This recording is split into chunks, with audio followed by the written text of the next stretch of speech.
ఓం నమ శివాయ.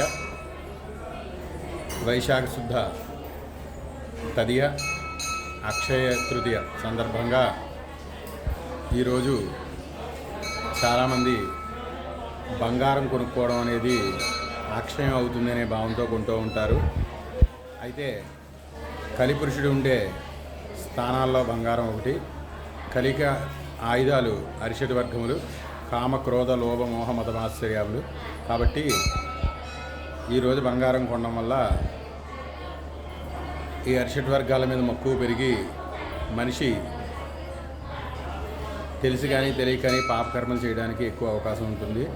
తద్వారా పాపం అనేది అక్షయం అవుతుంది. కాబట్టి ముందుగా ఈరోజు అక్షయ తృతీయ రోజు బ్రాహ్మణికి స్వయంపాకము, శీతల పానీయములు అంటే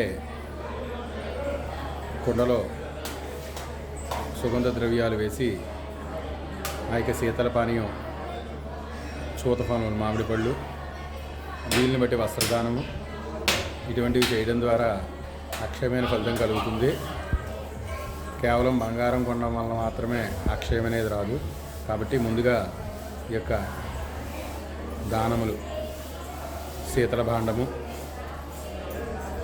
వస్త్రదానము, స్వయంపాక దానము, చెప్పులు, గొడుగు, విసినకర్ర ఇటువంటివి దానం చేయడం వల్ల విశేషమైన అమితమైన ఫలితం కలిగి అదే అక్షయంగా మారుతుంది. కావున భక్తులందరూ గమనించి ఈ యొక్క అక్షయ తృతీయ రోజు ఇటువంటి దాన ధర్మములు చేసుకున్న తర్వాత అప్పుడు